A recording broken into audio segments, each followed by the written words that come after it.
దశముఖుడు అండదండగుండేటి దశముఖుడు గోవిందుడు గోవిందుడు మా ఏడు కొండల గోవిందుడు దశముఖుడు దశముఖుడు అండదండగుండేటి దశముఖుడు భక్తవత్సల నిత్య నిర్మల పశుపాలక శిష్టపాలక పాండవ ప్రియ చక్రధార ధర్మస్థాపక నాదరక్షక పాహి పాహి అంటూ మేము దేహి అంటూ వేడితే దారి చూపే కలియుగానందరూపుడా గోవిందుడు గోవిందుడు మా ఏడు కొండల గోవిందుడు దశముఖుడు దశముఖుడు అండదండగుండేటి దశముఖుడు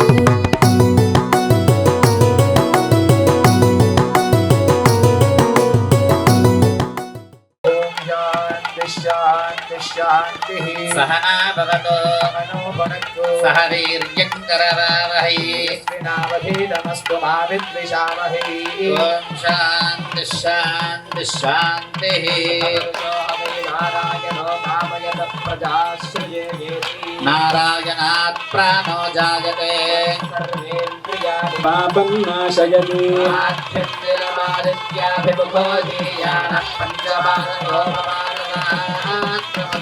सर्ववेद पारायण पुण्यं लभते नारायण सायुज्यमवाप्नोति नारायण सायुज्यमवाप्नोति य एवं वेद सहना भवतु सह वीर्यं करवावहै यस्मिनावधीतमस्तु मा विद्विषावहै ॐ शान्ति शान्ति शान्तिः हिरण्यवर्णां हरणीं सुवर्णरजतस्मिनी ईश्वरी गो सर्वभूतानां तामिहोपह्वये श्रियो मनसः काममाकूतिं वाचः सत्यमशीमहि अशोना गो रूपम्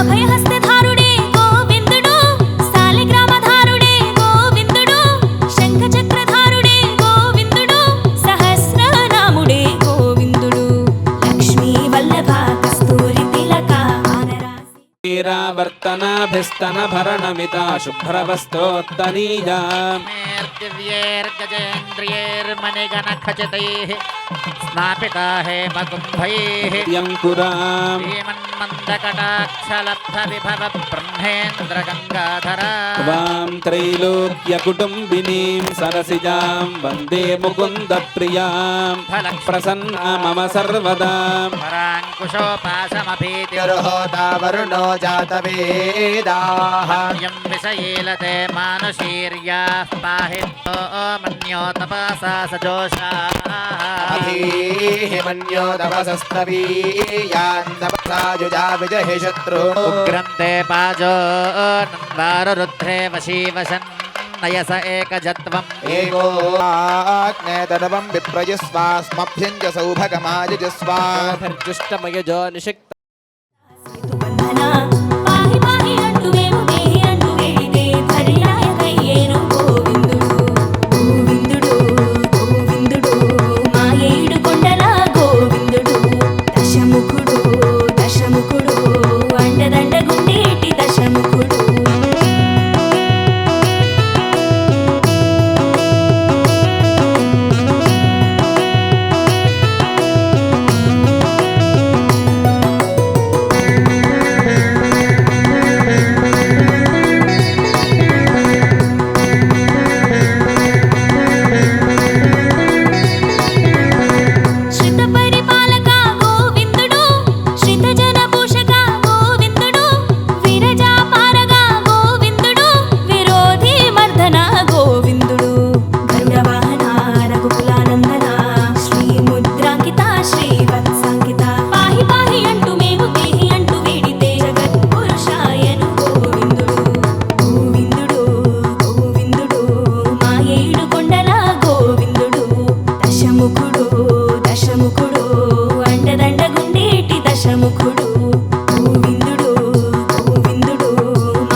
పూజలు చేయగా మనకి అవకాశం వచ్చింది. వాళ్ళు చేసిన ప్రతిఫలం మనం మన చేతులతో ఇప్పుడు చేయబోతూ ఉన్నాం. కావున ఈ విషయాన్ని స్వామి మన పైన చూపించేటువంటి ఈ కరుణని, ఈ కృపని మీరు మనసుల్లో ఉంచుకోండి. ఈ యొక్క ఆలయ నిర్మాణంలో ఒక మహత్తరమైనటువంటి పారాయణం జరుగుతుంది. వీలైతే ఆ పారాయణంలో పాల్గొనండి. ఆర్థికంగా మీరు చేయగలిగితే ఆలయ నిర్మాణానికి ఆర్థికంగా ఉపయోగపడడానికి ప్రయత్నం చేయండి. ఎందుకంటే ఆలయ నిర్మాణం వరకు మాత్రమే మనం ఏది చేయగలిగినా, ఒక్కసారి ఆలయం పూర్తయిపోయిన తర్వాత నేను అప్పుడు పారాయణం చేస్తానంటే వెళ్ళి మామూలుగా అక్కడ కూర్చొని చేయాలి, కానీ నిర్మాణం కోసం చేసే పారాయణలో మీరు ఉండరు కదా సార్. కావున ఆ పారాయణంలో కానీ లేకపోతే ఆ యొక్క ఆర్థికంగా జరిగేటువంటి కార్యక్రమంలో కానీ మీరు ఏ విధంగా సహకరించాలనుకుంటే, భగవంతుడి దగ్గరికి వెళ్ళాలనుకున్నప్పుడు అవసరమైతే పరిగెత్తాలి, లేకపోతే నడుచుకుని వెళ్ళాలి. అది కూడా కుదరలేదు అనుకోండి, ప్రాక్కుని వెళ్ళాలి, లేదా దేక్కుని వెళ్ళాలంటారు. అంటే ఏదోలాగా వెళ్ళడం అయితే తప్పదు. ఖచ్చితంగా ఆయన్ని చేరుకోవడానికి ఎలాగోలాగా వెళ్ళాల్సిందే. ఇక్కడ పుట్టిన మనం అందరం కూడా ఖచ్చితంగా ఆయన్ని చేరుకోవడానికి ఈ రోజు కాకపోతే రేపైనా ప్రయత్నపూర్వకంగా వెళ్ళవలసిందే. ఇంకా వేరే గత్యంతరం లేదు. మళ్ళీ మనం లేదండి మేము ఇక్కడ పాప కార్యాలన్నీ చేస్తాము, మళ్ళీ 84 లక్షల జన్మల్లోనే మళ్ళీ కుక్కగానో పిల్లిగానో పందిగానో కోతిగానో మళ్ళీ జన్మిస్తాము పాపాలు చేసి అనుకున్నా సరే, మళ్ళీ అవి జన్మించినా మళ్ళీ మనిషి జన్మెత్తి పుణ్యం చేసుకుని స్వామి దగ్గరికి వెళ్ళవలసింది. ఇలాంటి కార్యక్రమాలు చాలా అరుదుగా వస్తాయి స్వామి. మనకి ప్రత్యక్షంగా స్వామి అంటే మీ అందరికీ పిలిచి చెప్పే విధంగా మీ అందరికీ డైరెక్ట్గా మెసేజ్ వచ్చింది స్వామి ఇవాళ కళ్యాణం కోసం. వచ్చిందా లేదా స్వామి? అలాగే రేపు ఆలయం ఓపెనింగ్ కూడా మీకు మెసేజ్ వస్తుంది సేమ్ అలాగే. అంటే దాని మీనింగ్ ఏంటి? మీరు ఈ గ్రూప్లో ఉన్నారు, మనకి దగ్గరలో ఉన్నారు అంటే భగవంతుడు మీ అందరినీ దగ్గరగా చేసినట్టు. మీ ఇంటి పక్క వాళ్ళకో వాళ్ళ ఇంటికి వాళ్ళకో రాదు మెసేజ్, వస్తుందా? వాళ్ళు భగవంతుడి దగ్గరగా లేరు, మీరున్నారు. ఆ విషయాన్ని మీరు గమనించుకోవాలి. మధ్యలో నేను పంపించాను, నేను మెసేజ్ చేయడం అనేది అది తాత్కాలికం. నేను కేవలం నిమిత్త మాత్రుడిని మాత్రమే. నేను కాకపోతే ఈ ప్లేస్లో ఇంకొకరిని పెట్టి చేయిస్తాడు ఆయన కదా స్వామి. భగవంతుడు ఏది చేయిస్తున్నారు, నా కోసం ఏం చేస్తున్నారు అనేది మనం ప్రతి క్షణం గమనించుకుంటూ ఉండాలి. సో మీ అందరికీ ఫైనల్గా చెప్పేది ఒకటే, అయితే పారాయణంలో మీరు ప్రతిరోజు 5 వ్రత కథలు పారాయణం చేయాలండి. పారాయణలో రోజు 5 వ్రత కథలు పారాయణం చేయాలి. అంటే మీరు సత్యనారాయణ స్వామి 5 వ్రత కథలు మీకు ఐడియా ఉంది కదా, ఆ కథల్ని పారాయణం చేయాలి. అంటే చదవాలి, లేదంటే వినొచ్చు. అలాగే 5 కథలు ఒకసారి వినాలి, లేదా ఒకసారి పారాయణం చేయాలని ఏమీ నియమం లేదు. ఉదయం ఒక కథ వినండి, మధ్యాహ్నం ఒక కథ వినండి, సాయంత్రం మీరు ఖాళీగా ఉన్నప్పుడు 2 కథలు వినండి, రాత్రి పడుకునేటప్పుడు ఒక కథ వినండి. అలాగే రూల్స్ ఏం లేవు. ఆఫీస్లో దేవుడు ముందే కూర్చుని 5 చదవాలని రూల్ ఏం లేదు. ఆఫీస్లో కూర్చుని ఒకటి చదవండి, పార్క్లో కూర్చుని ఒకటి వినండి. అలా అంటే మనం ఉదయం నుంచి సాయంత్రం లోపు ఏదో ఒక సమయంలో ఈ 5 వ్రత కథల్ని మనం వినడం కానీ పారాయణం చేయడం కానీ చెయ్యాలి. ఇది ఎవరికి మంచిది? చెప్పండి. ఎక్కడైనా సాధారణంగా వ్రతం జరుగుతూ ఉంటే వ్రతం చేసుకున్న వాళ్ళకే కాకుండా, ఇన్ని డబ్బులు ఖర్చు పెట్టి వ్రతం చేసిన వాళ్ళకే కాకుండా, జస్ట్ అలా వెళ్ళే వ్రత కథలు వింటే మన పుణ్యం వచ్చేస్తుంది, మొత్తం పుణ్యం. అలాగే మనం ప్రసాదం తిన్నాం అనుకోండి, అప్పుడు కూడా పుణ్యం వచ్చేస్తుంది. అంతటి మహిమ కలిగినటువంటి వ్రతము, అన్ని రాయితీలు ఇచ్చారు మనకు ఆయన. అరే వ్రతమైనా చెయ్యి, లేకపోతే వ్రతానికి అటెండ్ అవ్వు, లేకపోతే ప్రసాదం తిను అని.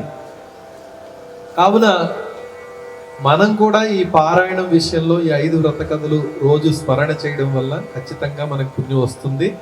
ఆ విధంగా మీరు పారాయణం చేయొచ్చు. ప్రతిరోజు ఈ ఆలయ నిర్మాణ కార్యక్రమంలో పాల్గొనవచ్చు. అదేవిధంగా ఆర్థికంగా ఈ ఆలయానికి మీరు ఎవరైనా సహకరించాలనుకుంటే అక్కడ గణేష్ సాయి గారు రిసీట్ బుక్స్తో రెడీగా ఉన్నారు. మీరు ఎవరైనా ఇదేమి అయ్యో మేము పూజకొచ్చాం కదా, ఇప్పుడు ఇంతసేపు చెప్పిన తర్వాత డబ్బులు రాయించమని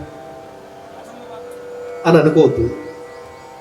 మీకు ఆర్థికంగా కలిగింది స్వామికి రాయించాలనుకుంటే రాయించవచ్చు, ఒక అవకాశం ఉంది అక్కడ. లేదు మీరు పారాయణలో జాయిన్ అవ్వాలనుకుంటే 100% సంతోషంగా మీ నేమ్స్ అక్కడ ఇవ్వండి. నేము, ఫోన్ నెంబరు రాసి ఇవ్వండి.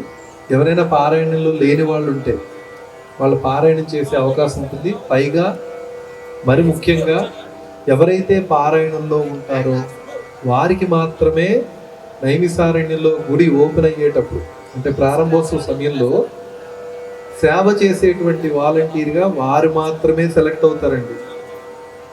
1,00,000 రూపాయలు డొనేట్ చేసినా వాళ్ళకి అవకాశం లేదు. లక్షణంగా పారాయణం చేసే వాళ్ళకి మాత్రమే వాలంటీర్గా ఉండేటువంటి అవకాశం ఉంది. స్వామికి సంబంధించిన బోల్డ్ చాలా కైంకర్యాలు ఉంటాయి అక్కడ. అభిషేకాలు ఉంటాయి, వ్రతాలు ఉంటాయి, తర్వాత మనకి పారాయణం ఉంటుంది, అర్చనలు ఉంటాయి, యజ్ఞాలు ఉంటాయి. ఇన్ని కార్యక్రమాలు అక్కడ జరుగుతూ ఉంటాయి. బయట వాళ్ళు అప్పటికప్పుడు వచ్చిన వాళ్ళకి వాళ్ళు అంత దూరం నుంచే చూడాలి. మన వాలంటీర్గా పారాయణం చేసిన వాళ్ళకి ఒక డ్రెస్ కోడ్ ఉంటుంది. వారికి మాత్రమే సేవ చేసేటువంటి అవకాశం ఉంటుంది. కావున ఈ విషయాన్ని మరీ గుర్తుపెట్టుకోండి. ఇప్పుడు ఈ రోజు ఈ విషయం నేను తెలియజేస్తానంటే నేను చెప్పినట్టు స్వామి మీకు అవకాశం ఉంటే వాలంటీర్గా చేయరా అని మనకి చెప్తున్నట్టుగా భావన చేయండి. ఖచ్చితంగా చెప్తున్నాం, వాలంటీర్గా ఉండాలి అంటే పారాయణం చేసిన వాళ్ళకి మాత్రమే అవకాశం. అదేవిధంగా భార్య ఒక్కరే పారాయణం చేసి అప్పుడు నేను చేశానండి పారాయణం, మా ఆయన గారు కూడా లాస్ట్లో మమ అంటారంటే కుదరదు. ఎవరి పారాయణం వారిదే, ఎవరి పుణ్యం వారిదే. కాబట్టి ఇద్దరు రావాలనుకుంటే ఇద్దరు పారాయణం చేయాలి. ఒక రసం. అలాగే ముఖ్యమైనటువంటి ఇంకొక విషయం, ఇది చెప్పి నేను కార్యక్రమం ముగిస్తున్నాను. ఈలోపు వారు సిద్ధమవుతున్నారు కళ్యాణం చేయడానికి. అలానే పారాయణం చేసే వాళ్ళకి మాత్రమే మరొక అవకాశం, ఒక ఇటుక మీ ఇంట్లో పెట్టుకుని పూజ చేయడం. ఈ మే నెలాఖరుతో లాస్ట్ ఇటుక పెట్టుకోవడానికి. మే నెలాఖరు తర్వాత గ్రూప్లో జాయిన్ అవ్వడానికి కొంచెం ఇంపాసిబుల్ అవుతుంది. తర్వాత ఇటుక పెట్టుకోవడానికి కూడా ఇంపాసిబుల్ అవుతుంది. ఎందుకంటే ఆల్రెడీ డేటా మొత్తం అంతా సేకరించి ఉంటాం. అక్కడ ఆలయ నిర్మాణం జరుగుతుంది. ఎన్ని ఇటుకలు అక్కడికి వస్తాయో అనేది మేము లెక్క ముందే రాసుకుని దాని ప్రకారమే అక్కడ ప్లేస్ వదులుతాం ఇటుకలు పెట్టడానికి. అయితే తెలియదు కదా మీకు ఇటుక ఎందుకు పెట్టుకుంటున్నామంటే, మీ ఇంట్లో ఒక ఇటుకని మీరు పెట్టుకుంటే గనక ప్రతిరోజు ఓం నమో శ్రీ సత్యదేవాయ నమః అని 16 సార్లు నామస్మరణ చేసి, అంటే షోడశ నామావళి అంటారు దీన్ని, 16 సార్లు నామస్మరణ చేసి అక్షతలు ఇటుక పైన వెయ్యాలి. అలా వేసినటువంటి అక్షతలు పడేయకూడదు, అవి జాగ్రత్తగా ఉంచాలి. అలానే ఆ ఇటుక కూడా జాగ్రత్తగా ఉంచి ఆలయం ప్రారంభం సమయానికి మేము చెబుతాం గ్రూప్లో, పలానా రోజున మీరందరూ బయలుదేరి అక్కడికి వచ్చి ఇటుక సమర్పించాలని. అప్పుడు మేము మీకు ఒక సీరియల్ నెంబర్ ఇస్తాం కదా, సీరియల్ నెంబర్ ప్రకారం మిమ్మల్ని పిలుస్తాం. పలానా మాధవి గారు రండి అనగానే సీరియల్ నెంబర్ చెప్పి పేరు పిలవగానే మీరు ఇటుక పట్టుకుని వస్తారు. మీ చేతులతో స్వయంగా, మళ్ళీ రిపీట్ చేస్తున్నాను స్వామి, స్వయంగా మీ చేతులతో మీరు ఇటుక పెడతారు అక్కడ.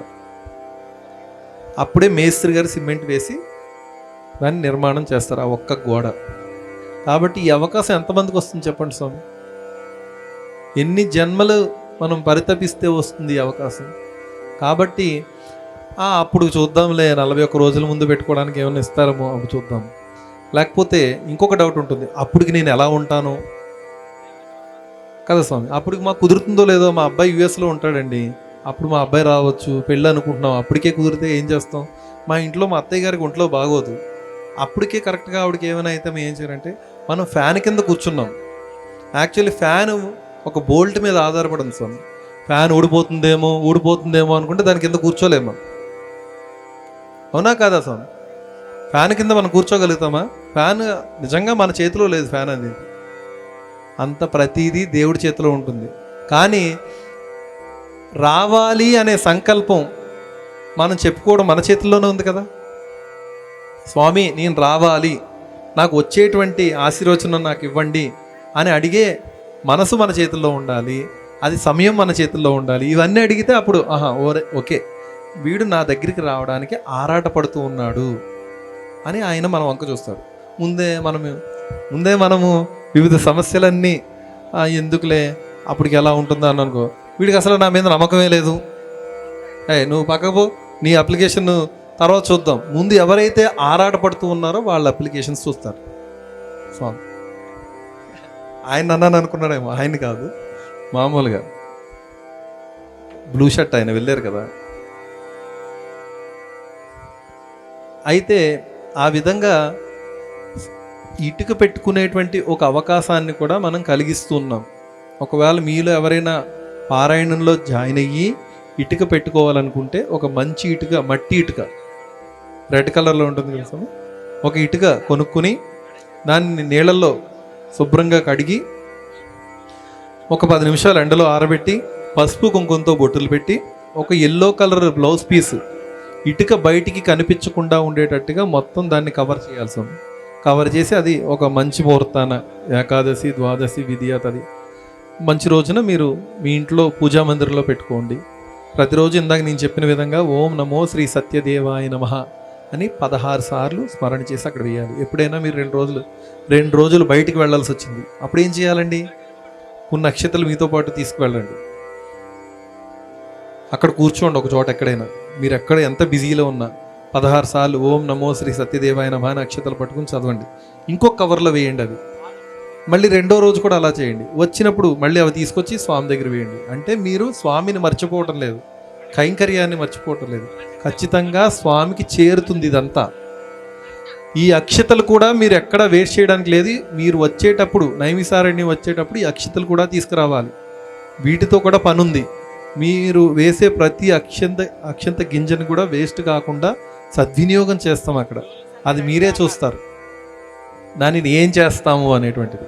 కావున ఈ విధంగా మీరు భక్తిగా పారాయణం చేసి స్వామివారి యొక్క ఆశీస్సులు పొందగలరని పేరున ఆశిస్తూ కళ్యాణం ప్రారంభం అవుతుంది. జై గురుదేవ దత్త.